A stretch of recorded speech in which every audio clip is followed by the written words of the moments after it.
Prej më shumë se 30 vitesh banorët e fshatit Drenje në bashkinë Patos përballen me amortizimin e rënd të segmentit rrugor prej 4 kilometrash si qec Drenie. Segmenti që lidh fshatin me zonat e tjera është lënë tërësisht në arresën e investimeve, duke izoluar plotësisht 40 familjet e mbetura në fshatin frikshëm të shpopulluar. Kështu e majnat. Po vetë 68 vjeç, ka qenë më keq. Të thash diçka është berë. E kupton? Në qoftë se unë do marr një makinë të lartë për strat, këtë vetë dhe këshpia. Tu ne kemi shumë vite që vojnë. Dhe kanë ardhur, kanë parë, kanë thënë do ta bëjmë, kanë ikur, vinë para votimeve, premtojnë dhe zbehet asgjë. Tash rrugat, fshatat e tjerë kanë shtruar në asfalt. Ne jemi vetë në fshat tu në këtë pellë që nuk kemi hyrë asfaltuaren. Po në ca nga jo sere e Kasnicës, e lidhën këtë me si qetësën kështu dhe asgjë tjetër. Fshati Drenies vuan fshati jonë shumë.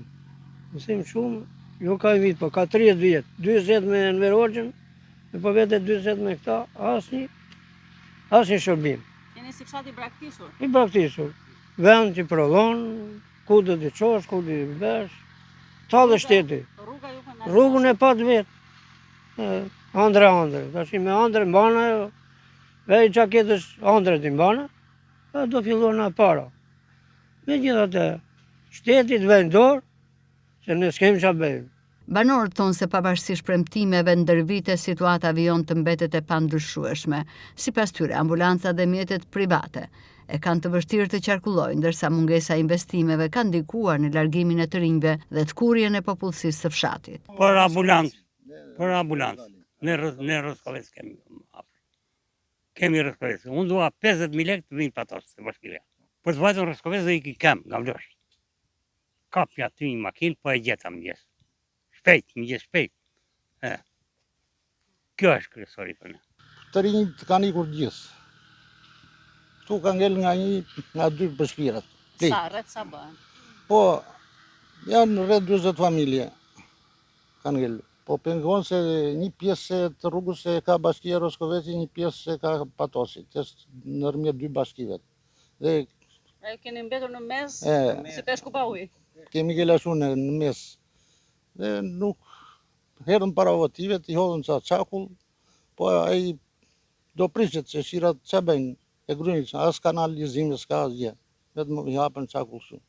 Ka qenë problem, edhe është problem për rrugën.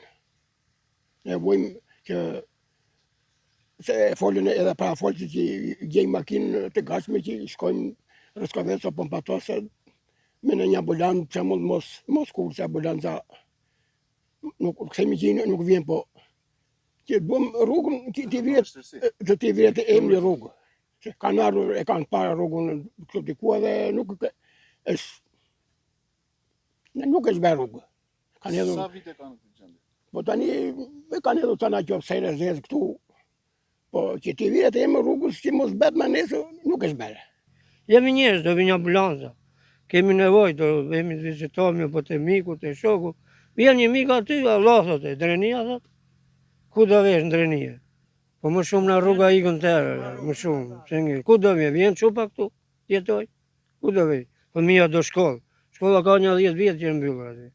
Ekonomia e zonës mbështetet kryesisht te frutikultura dhe bujqësia, por fermerët thonë se transporti i prodhimeve është kthyer në një problem të përditshëm për shkak të gjendjes së rrugës. Ata apelojnë për ndërhyrje sa më të shpejtë për rikonstruksionin e saj. Pengesë për të gjitha, për transport, për të gjitha.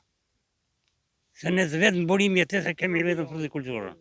Blu Televizion është interesuar pranë bashkisë Patos për këtë problematik, ku i informuam se fondi i nevojshëm për rikonstruksionin e plotë të rrugës është i lartë dhe i papërballueshëm për buxhetin e bashkisë. Megjithatë, ata shtojnë se po shqyrtohen mundësi financimi për ndërhyrje në të ardhmen.